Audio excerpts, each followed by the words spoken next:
خون آنا شروع ہو جائے گا. یہ 3 سال کی صحبتیں اللہ کے نبی صلی اللہ علیہ وسلم نے اور صحابہ نے اس اسلام کے لیے، جو اسلام آج میرے اور آپ تک پہنچا ہوا ہے، اس اسلام کو ہم تک پہنچانے کے لیے تکلیفیں اٹھائیں. اس کے بعد یہ ویڈیو یہاں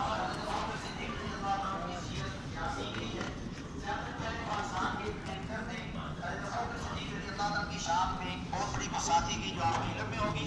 ہمیں یہ دیکھنا چاہیے کہ اللہ کے نبی کے بعد اور نبیوں کے بعد سب سے افضل ترین، اللہ کے نبی کے بعد سب سے افضل ترین اگر کوئی شخصیت ہے تو اس امت میں ابوبکر صدیق رضی اللہ تعالیٰ عنہ. ابوبکر کا نام اکثر بھائی نہیں جانتے. کیا نام ہے ان کا؟ ابوبکر کا نام کیا ہے؟ یہ تو کنیت ہے جو رکھنی چاہیے ہم سب کو. گھر میں جو پہلا بیٹا بیٹی ہوتا ہے اس نام سے خامد کو بھی اور بیوی کو بھی کنیت رکھنی چاہیے اپنی. لیکن اصل نام بندے کا ہوتا ہے. مثلا میرے بیٹے کا نام عمار ہے تو میری کنیت ہے ابو عمار، تو میری بیوی کی کنیت ہے ام عمار. یہ ہر خامد بیوی کی یہ کنیت ہونی چاہیے، سنت ہے. لیکن میرا نام یاسر مکی ہے تو ابوبکر رضی اللہ عنہ کی، ابوبکر ان کی کنیت ہے لیکن ان کا نام کیا ہے؟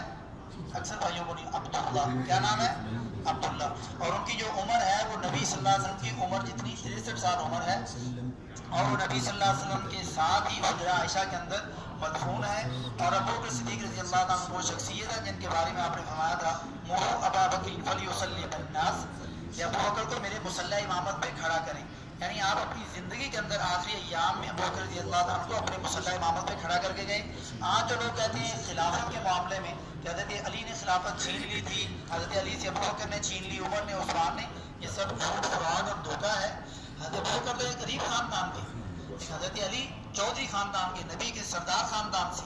تو کیسے ہو سکتا ہے کہ ایک غریب خاندان کا بندہ ایک امیر خاندان سے خلافت چھین لے؟ ناممکن بات. میں کہتا ہوں چلو مان لیں چھین لی، تو حضرت علی رضی اللہ تعالیٰ عنہ 30 سال تک چپ کیوں بیٹھے تھے؟ واپس کیوں نہیں چھینی؟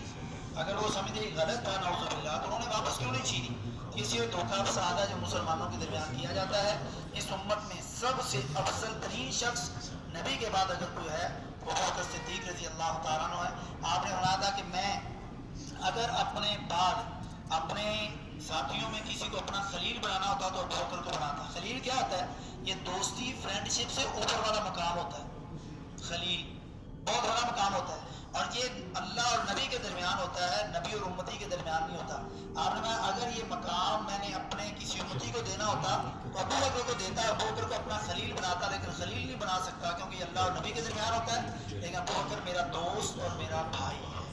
یہ بہت بڑا مقام آپ نے اپنا دوست اور بھائی کہا اور اس امت کے سب سے افضل شخص. اس کے بعد تیسرا حال ہے یحبہم، ان سے محبت کی جائے.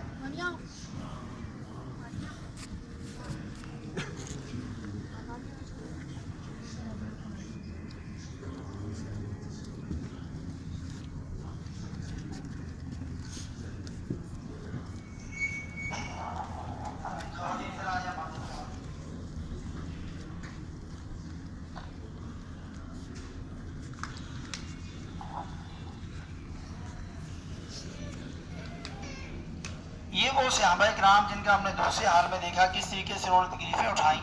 تو اللہ تعالیٰ نے بھی پھر ان صحابہ کرام سے محبت کرنے کا حکم دیا. اللہ تعالیٰ نے کلام پاک کے اندر ارشاد فرمایا وَلَا تَطْرُدِ الَّذِينَ يَدْعُونَ رَبَّهُمْ بِالْغَدَاةِ وَالْعَشِيِّ يُرِيدُونَ وَجْهَهُ. کیا تم صحابہ کرام کو اپنے آپ سے دور نہ کریں، ان سے دور نہ ہو جائیں بلکہ ان کو قریب کریں. یہ وہ لوگ ہیں جو صبح شام اللہ کا نام لینے والے. تو اللہ کے نبی صلی اللہ علیہ وسلم نے جب ہجرت کا وقت آیا تو یہ اسی محبت کا نتیجہ تھا کہ آپ نے اس مکہ جیسی عظیم ترین جگہ کو جو آپ کا آبائی وطن تھا، ان صحابہ کی محبت کی خاطر صرف ان کو ہجرت کا حکم نہیں دیا بلکہ ان کے ساتھ ہجرت کرنے کے لیے ساتھ نکلے. اور حضرت ابوبکر صدیق رضی اللہ عنہ کے ساتھ جب آپ نکلے تو یہ ہمارے پاس سامنے غار ثور ہے. ثور کہتے ہیں بیل کو، یہ بیل کی شکل نما اس کا وہ اوپر سے بنا ہوا ہے، اس چیز کو غار ثور کہتے ہیں. یہاں پر اللہ کے نبی صلی اللہ علیہ وسلم اور ابوبکر صدیق رضی اللہ عنہ 3 دن اور 3 راتیں یہاں پر رہے. وہ چھوٹی تصویروں میں غار اندر سے دکھایا گیا دونوں سائڈوں سے. ایک اور غار کی تصویر ہے جو ادھر انہوں نے نہیں دی ہوئی، جو اسی غار کے چند قدموں کے فاصلے پر اسی پہاڑ کے اوپر. تو 3 دن 3 راتیں یہاں پر رہے. اسی غار کے بارے میں یہ 3 باتیں مشہور ہیں. مکڑی نے جالا لگایا، سانپ نے ڈنگ مارے اور بکری نے انڈے دیے. مگر یہ تینوں باتیں لوگ بیان کرتے ہیں ہمارے ہاں یعنی تینوں مسلک اہل حدیث دیوبندی بریلوی تینوں علماء یہ بیان کرتے ہیں اس قصے میں، لیکن یہ تینوں باتیں اسی پہاڑ کے بارے میں مشہور ہیں، لیکن یہ تینوں صحیح نہیں ہیں۔ یہ تینوں باتیں، بوتی نے انڈے دیے، بکری نے جالا لگایا، سانپ نے ڈنگ مارے، یہ جو باتیں بیان کی جاتے ہیں کسی صحیح حدیث سے ثابت نہیں، یہ بیان کرنا صحیح نہیں۔ اب مسئلہ کیا ہے کہ جب وہاں پر پہنچے، پاؤں کا شور آیا تو ابو بکر رضی اللہ عنہ نے فرمایا کہ اللہ کے نبی صلی اللہ علیہ وسلم یہ تو کافر پہنچ گیا، پکڑے جائیں۔ لیکن ابو بکر رضی اللہ عنہ کو نبی صلی اللہ علیہ وسلم نے کیا فرمایا؟ آپ نے یہ نہیں کہا کہ ابو بکر غم نہ کر، میں تیرے ساتھ ہوں۔ اگر اللہ کے نبی یہ کہتے میں تیرے ساتھ ہوں تو نبی کو یہ حق تھا، کہہ سکتے تھے، لیکن نبی صلی اللہ علیہ وسلم نے یہ نہیں فرمایا، بلکہ ابو بکر رضی اللہ عنہ کو وہ عقیدہ دیا جو قیامت تک کے لیے، ہر مسلمان کے لیے ہر حالت میں ضروری۔ اللہ تعالیٰ نے کلام پاک کے اندر ارشاد فرمایا، جو نبی نے فرمایا تھا لا تحزن ان اللہ معنا، کہ ابو بکر غم نہ کر، اللہ تعالیٰ تیرے ساتھ بھی ہے اور اللہ تعالیٰ میرے ساتھ بھی، ہمارے ساتھ اللہ ہے۔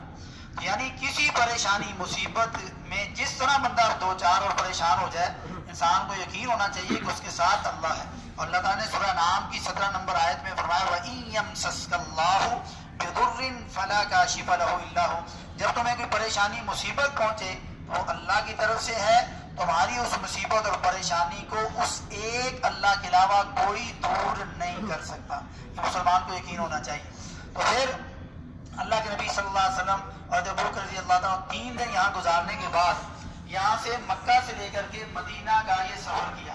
ہمیں یہ 2 راستے نظر آ رہے ہیں کہ اوپر 2 کلر، طریق الہجرہ، یہ پیلے کلر والی جو لائن ہے یہ ہجرت والا راستہ ہے، اور یہ ریڈ کلر والی لائن ہے یہ عام راستہ ہے جو عام راستوں سے لوگ سفر کرتے ہیں۔ تو ریڈ کلر والی لائن عام راستہ ہے، پیلے کلر والی جو لائن ہے اس راستے سے آپ جبل ثور سے مکہ سے چلے، یہاں کئی راستوں پر آ کر کے یہ راستہ ملتا ہے، یہ چھپا ہوا راستہ تھا جس راستے کے تھرو اللہ کے نبی صلی اللہ علیہ وسلم مدینہ پہنچے۔ اور ابو بکر رضی اللہ عنہ نے اس بندے کو کرائے پر لیا تھا جو چھپے ہوئے پہاڑوں کے راستے جانتا تھا، لیکن وہ کافر بندہ تھا، لیکن جتنے پیسے اس نے مانگے اس کو دے دیے۔ بات طے ہو گئی کہ مخبری نہیں کرنی، کسی کو بتانا نہیں، تو پھر اس نے مخبری نہیں کی اور باحفاظت اللہ کے نبی صلی اللہ علیہ وسلم ابو بکر رضی اللہ عنہ کو مدینہ پہنچایا۔ وہ کافر تھا لیکن اس نے مخبری نہیں کی، اگر وہ لوگوں کو بتا دیتا تو اس کو ہزاروں روپے ملنے تھے، درہم ملنے تھے مکہ والوں سے۔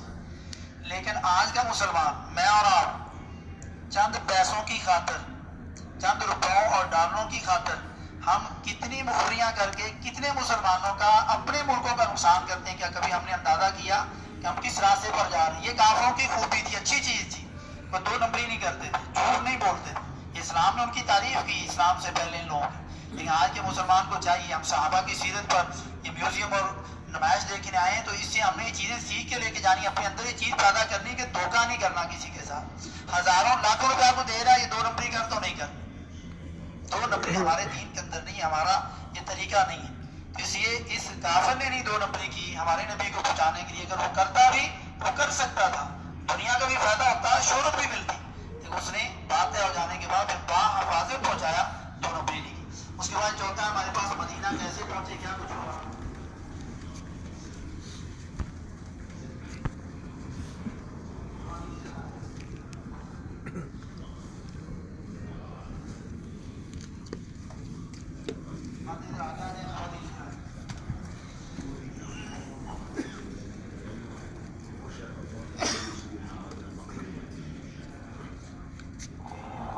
تھوڑا سا 1 منٹ کے لیے آپ منہ پیچھے کر لیں، ادھر ہی کھڑے ہیں، پیچھے کر لیں۔ یہ آپ کو یہ سامنے تصویریں کچھ نظر آ رہی ہیں، جب اللہ کے نبی صلی اللہ علیہ وسلم مدینہ پہنچے تو کس طریقے سے مدینہ والوں نے آپ کا استقبال کیا۔ ہر کوئی اپنے گھروں سے باہر نکلا ہوا ہے، کوئی چھت پہ چڑھا ہے، کوئی باہر نکلا ہے، کوئی گلی میں، کوئی بازار میں، اللہ کے نبی صلی اللہ علیہ وسلم کو ویلکم کرنے کے لیے پرجوش طریقے سے آپ کا استقبال کیا کہ اللہ کے نبی صلی اللہ علیہ وسلم ہمارے پاس مدینہ پہنچ گئے۔ کوئی کہہ رہا ہے کہ تمہارے پاس اللہ کا نبی آ گیا، کوئی کہہ رہا ہے تمہارے پاس محمد الرسول اللہ صلی اللہ علیہ وسلم آ رہے ہیں۔ یعنی جو کسی کی زبان میں اچھے کلمات ہمارے نبی کے نکل سکتے تھے وہ اپنے انداز میں نکال رہا تھا کہ ہم کتنی خوش قسمت ہیں کہ اللہ کے نبی صلی اللہ علیہ وسلم ہمارے پاس مدینہ تشریف لے آئے۔ اس کے بعد اللہ کے نبی صلی اللہ علیہ وسلم جب مدینہ آئے تو مدینہ 2 کالے پہاڑوں کے درمیان تھا، یہ سبزے والی جگہ تھی، اور یہ سبزے والی جگہ کی طرف آپ نے ہجرت کی تھی۔ یہ آپ کو یہ جو وائٹ سا یہ بلاک نظر آ رہا ہے یہ مسجد قباء ہے، وادی قباء۔ یہاں پر اللہ کے نبی صلی اللہ علیہ وسلم پہلے پہنچے، سوموار کے دن پہنچے مدینہ میں، اور اسلام کی پہلی مسجد کی بنیاد رکھی، اور جمعرات کے دن آپ یہاں سے پھر مسجد نبوی والی جگہ پر تشریف لے گئے، یہ جو بڑا باکس نظر آ رہا ہے لکھا بھی ہوا ہے، پھر آپ نے یہ جگہ خریدی اور مسجد نبوی صلی اللہ علیہ وسلم کی بنیاد رکھی۔ یہ مدینہ کا منظر تھا اس وقت، جو ابھی آج کافی پھیل چکا ہے۔ پھر مدینہ کی یہ تیسری چیز ہے جبل احد۔ اس احد پہاڑ کے بارے میں جو آگے ہم 5ویں حال میں دیکھیں گے جنگ کیسے ہوئی تھی، اس احد پہاڑ کے بارے میں آپ نے فرمایا تھا کہ یہ پہاڑ ہم سے محبت کرتا ہے اور ہم اس سے محبت کرتے ہیں۔ اس احد پہاڑ جتنی دوسری خوبی یہ ہے کہ اگر کوئی مسلمان اللہ کے لیے کسی مسلمان کا جنازہ پڑھتا ہے تو اس احد پہاڑ جتنی اس کو ایک نیکی ملتی، اگر وہ جنازہ پڑھ کے دفنانے کے لیے بھی ساتھ جاتا ہے تو اس کو اتنی ایک اور نیکی ملتی۔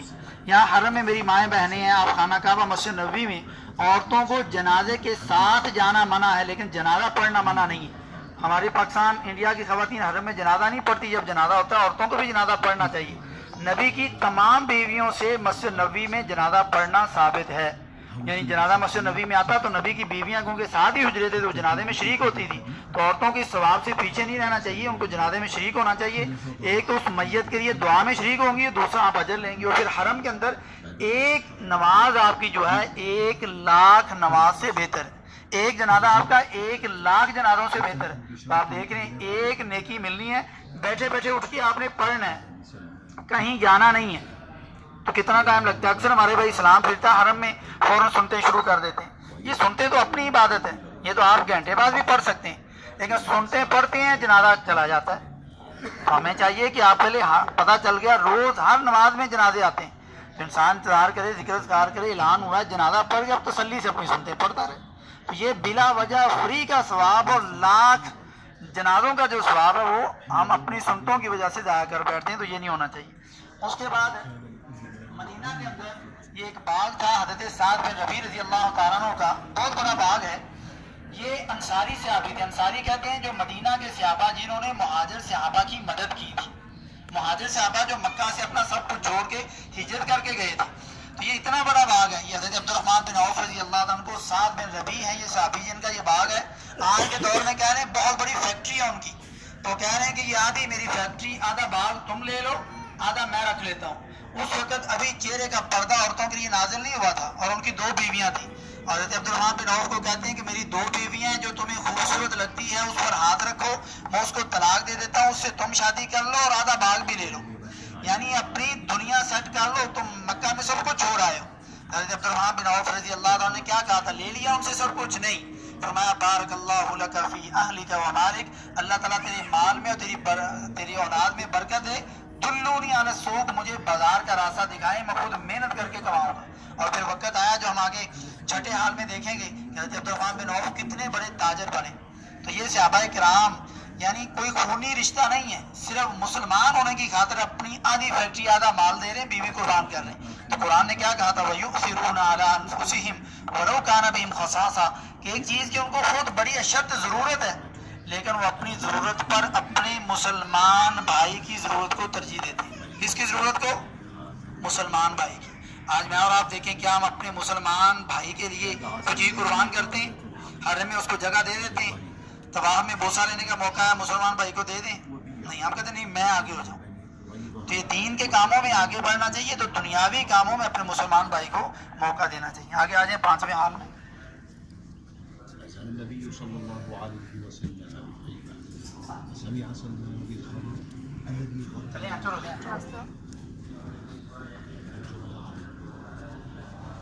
آگے سیٹیں ہیں، بیٹھ جائیں آپ لوگ جا کے۔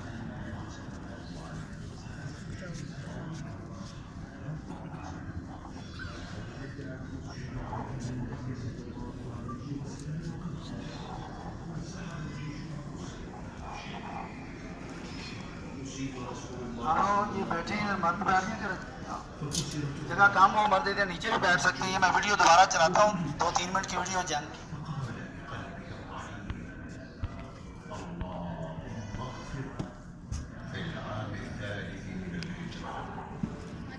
ویڈیو دوبارہ شروع ہوئی ہے کہ جنگ احد کیسے ہوئی تھی۔ دوسری طرف سے آ جائیں، راشیا وہ دوسری طرف سے آ جائیں باقی۔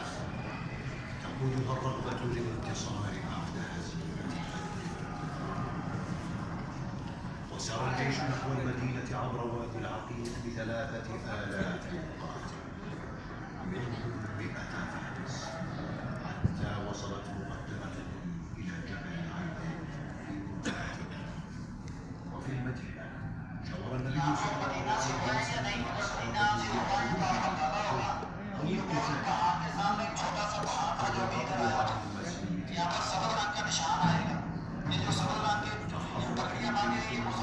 کر رہے ہیں، جو ریڈ کلر کی ٹوپیاں باندھی ہوئی وہ غیر مسلم شو کر رہے ہیں. یہ جو چھوٹی بھائی جان یہ صبر نہ کر بہت زیادہ بڑا ہے.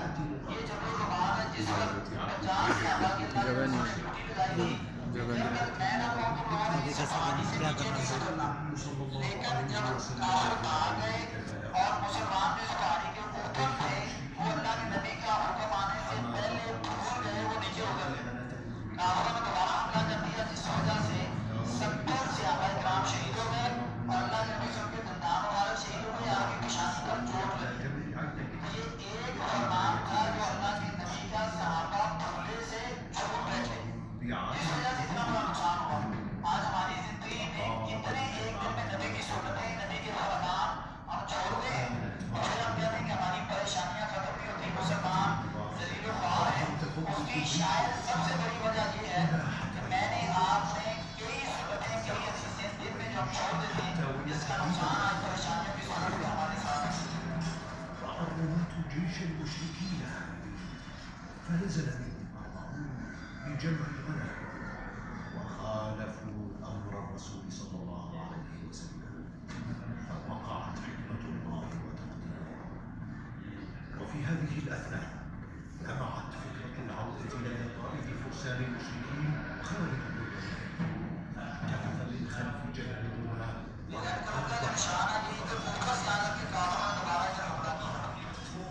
حتى استشهد 70 من الصحابة. أشيع بأن النبي صلى الله عليه وسلم قد قتل وانسحب الجيش المسلم وأصيب رسول الله صلى الله عليه وسلم فكسرت الوعد وحج وجهه وكل فقال بقلبه الرحيم اللهم اغفر لقومي فإنهم لا يعلمون. استمسك الصحابة بالدفاع عن النبي صلى الله عليه وسلم. سجل التاريخ صفحات النور بالتوحيدات والإذاء لرسول الله صلى الله عليه وسلم. انسحب جيش المشركين تائهين لم يحققوا أهدافهم في هذه الميادين يحكي التاريخ قصص تظهر رحمة النبي صلى الله عليه وسلم وشجاعته وحكمته تتجلى عنايته وعنده. عند أحد نتذكر حديث النبي صلى الله عليه وسلم ظهر جبل يحب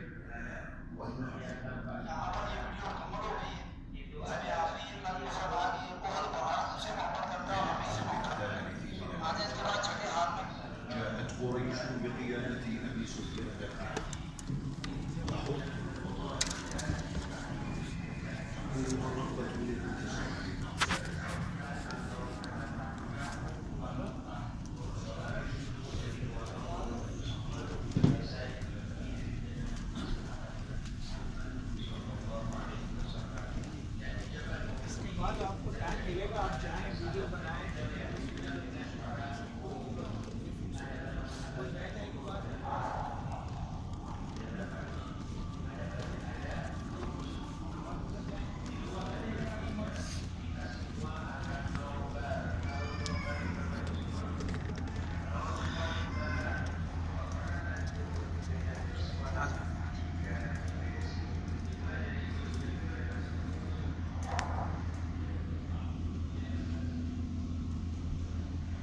کے اندر جو ویڈیو بھی آ رہی ہے اسکرین میں دیکھ رہے ہیں اور پھر آگے آج ایک سائڈ جو ویڈیو آپ دیکھ رہے ہیں عربی میں اور ساتھ میں پکچر ہے.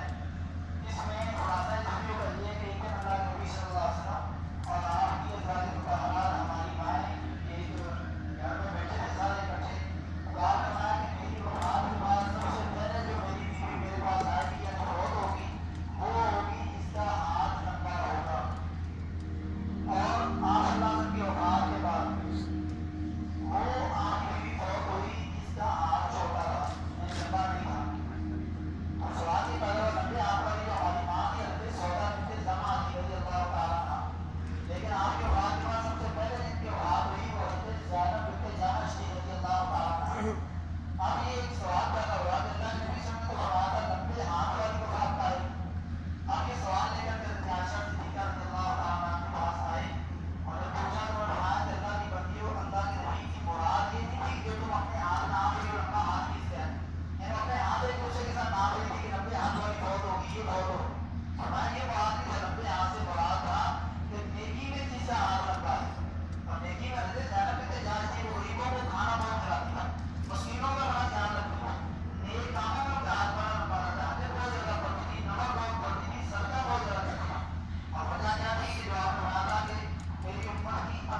کچھ صحابہ کرام کے نام ہیں. ہمارے یہاں عام طور پر ذہن میں یہ خیال آ سکتا ہے کہ شاید صحابہ کرام غریب غربا تھے, ان کے پاس کھانے پینے کے لیے کچھ نہیں تھا, بالکل فارغ تھے, کوئی کام کاج نہیں تھا, اس لیے وہ ہر وقت مسجدوں میں بیٹھے رہتے تھے, دین سیکھتے رہتے تھے, اور ان کی کوئی نماز لیٹ نہیں ہوتی تھی. کیوں؟ کیونکہ ان کے پاس کوئی کام کاج نہیں تھا. ایسی بات نہیں ہے. اللہ کے نبی صلی اللہ علیہ وسلم کے وہ 10 صحابہ کرام جن کو آپ نے جنت کی بشارت دی تھی, جنتی صحابہ 10 جن کو بشارت ملی, ان میں یہ 7 صحابہ بڑے بڑے تاجر تھے. یعنی تجارت کرنا, پیسہ کمانا کوئی جرم نہیں ہے, لیکن ان کا صحابہ کا یہ پیسہ ان کے دلوں میں داخل نہیں ہوا تھا, ہاتھوں تک محدود تھا. اس لیے حضرت عبد الرحمن بن عوف, انہی کا واقعہ جو چوتھے حال میں بتایا تھا, جن کو اپنا آدھا مال اور ایک بیوی دینا 4 دنوں کا, مجھے بازار کا راستہ دکھاؤ. یہ اب اٹلی کے آخر تک ان کی شہرت پھیلی ہوئی تجارت کی. جن سے کسی نے پوچھا کہ تمہاری نمازوں کا کیا حال ہے, تو انہوں نے کہا کہ میری کبھی بھی کسی نماز کی تکبیر اولیٰ فوت نہیں ہوئی. تکبیر اولیٰ کا مطلب کیا ہے کہ امام جب اللہ اکبر کہے, نمازی پیچھے کھڑا ہو فوراً ساتھ اللہ اکبر کہہ دے. لیکن امام نے اللہ اکبر کہا, وہ موبائل بند کر رہا ہے, وہ بٹن بند کر رہا ہے, تکبیر اولیٰ فوت ہو گئی, اس کے پیچھے کھڑا ہونے کا کوئی فائدہ نہیں. امام نے اللہ اکبر کہا تو فوراً اس کے ساتھ اللہ اکبر کہے, ہاتھ اٹھا کے ہاتھ باندھ لے, تو یہ تکبیر اولیٰ اس نے پا لی. جو موبائل بند کر رہا ہے, جو بٹن بند کر رہا ہے, فلانے کام کر رہا ہے, تکبیر اولیٰ امام کے ساتھ نہیں کہا, چاہے امام کے پیچھے کھڑا ہوا, اس کا کھڑا ہونے کا کوئی فائدہ نہیں. تو انہوں نے کہا کہ تمہاری تکبیر, میری تکبیر اولیٰ بھی کبھی فوت نہیں ہوئی. یہ صحابہ کرام ہے. آج ہم بھی دیکھیں ہمارے پاس کتنا تھوڑا مال ہے, کہ ہماری نمازوں کا کیا حال.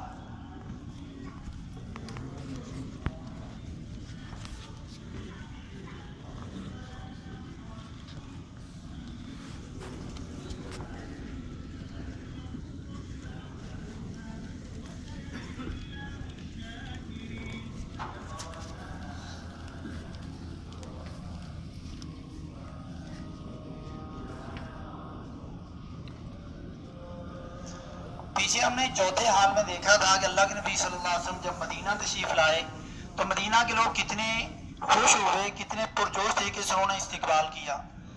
لیکن یہاں 7ویں حال میں اس کے بالکل الٹ ہے کہ ایک دن آیا کہ اللہ کے نبی صلی اللہ علیہ وسلم مدینہ کو چھوڑ کر کے, اس دنیا کو چھوڑ کر کے اپنے رب کے پاس جا رہے. یہ اتنا غمگین اور غمناک منظر تھا. سنن دارمی کی حدیث ہے, صحابہ فرماتے ہیں کہ ہمارے کلیجے آپ کی جدائی کے غم کی وجہ سے پھٹ گئے. یعنی ایسی غمی, ایسی پریشانی ہمیں کبھی نہیں آئی, نہ قیامت تک کسی کو آ سکتی, جتنی ہمیں نبی کی جدائی اور آپ کا ہمیں چھوڑ کر جانے کی وجہ سے آئی. اس کا نتیجہ کیا ہے, ان کی محبت کا مقام کیا تھا. حضرت عمر رضی اللہ تعالیٰ عنہ, وہ اتنے مضبوط صحابی, جب پتہ چلا کہ اللہ کے نبی صلی اللہ علیہ وسلم فوت ہو گئے تو آپے سے باہر ہو گئے. توجہ نہیں رہی کہ میں کیا کرنے جا رہا ہوں, تلوار نکال لی, کہا کہ جو کہے گا کہ نبی فوت ہو گیا میں اس کی گردن اڑا دوں گا. کیوں؟ کیونکہ نبی کے بغیر ہم زندہ ہی نہیں رہ سکتے, ہمارا کوئی تصور ہی نہیں.